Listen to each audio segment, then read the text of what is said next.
Rail Authority, roll call, please. Carter, Aye. Here. Fretham, Here.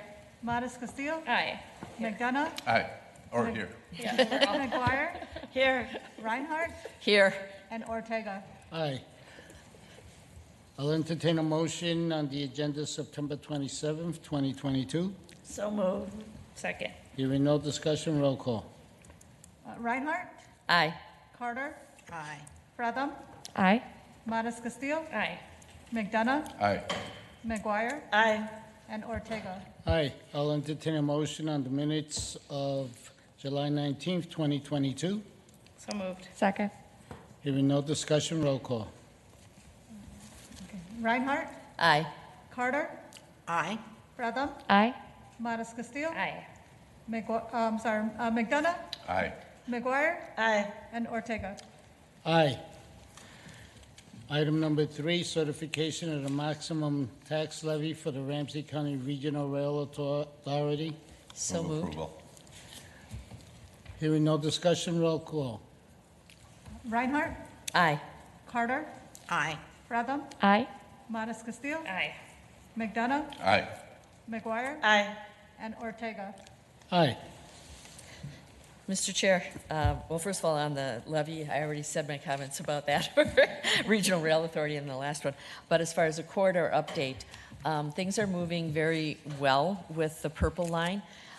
And again, I kind of gave an update on it at a county board meeting a little bit ago. But we really are looking at a lot of community engagement on the different options. We know that we have staff has just done an amazing job of coming up with how you can innovatively, creatively work together with our partners to get the most positive outcomes that we can from this.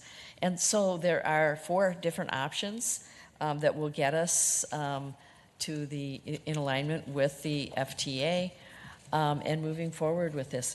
And again, as I will say over and over again, is from the very beginning on any of our lines, we've always known about the rigorous federal guidelines and have stated clearly that we will look at those numbers, we will look at the community engagement, and we will make decisions based on that. And so the fact that this has come forward and it is very clear that at this point with or without the White Bear Lake resolution, it would not have gone to White Bear Lake because of the numbers, because of the cost, and because of all these other items within the Federal Transit Administration's regulations. And, you know, that is the way we go forward with all of our projects, because we want to make sure, not only does the federal government want to make sure that we're spending the money correctly and that we're going to get good outcomes, but that's the core of what we do here as well.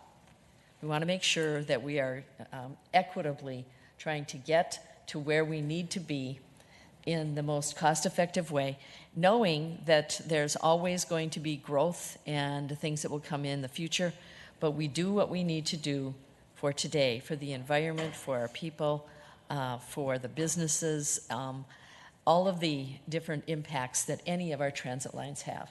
And so I think it is important to know that we will continue to do that, and our staff, as they have on many other projects, have come together and said, okay, what do we need to do? And getting ideas, pulling them together, and then getting them out to the community and getting input on it.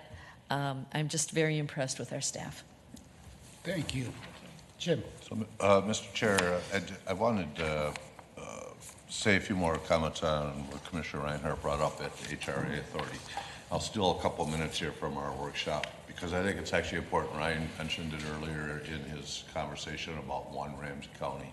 There was a day in this county when regional rail was a complete silo. When the regional rail director sat there, did not report to the county manager, was accountable to the Regional Rail Authority. There was a day when the Housing and Redevelopment Authority was a complete silo. Housing and Redevelopment Authority director sat there and was not accountable to the county manager, was accountable to the HRA. And for us to be able to move forward and to really set the example of what we expect within our county about ensuring that we are one county in a residents first approach, this board has taken on and set that example by By statute, we still have to meet to approve the levy. By statute, we still have to meet to approve certain funding sources that are attached to the Regional Rail Authority or attached to the HRA. But the operations and how we work, as Commissioner Reinhardt pointed out, is totally integrated within the county. And I just wanted to take a moment and recognize that. That's not easy work. A lot of counties can't do that work, or they try and it's clumsy. I think we've done it in a seamless way that, you know, it benefits us all, Housing and Redevelopment Authority and the intermingling of funds. You know, when we impose the half-cent sales, local option sales tax in Regional Rail Authority, but actually, you know, that how we make those decisions about how those investments are made are integrated within the whole county. So it's good work, and we need to make sure that we're calling it out every once in a while. Otherwise, we forget about, you know, where we've been as we look forward to where we're going to go. So. Well said.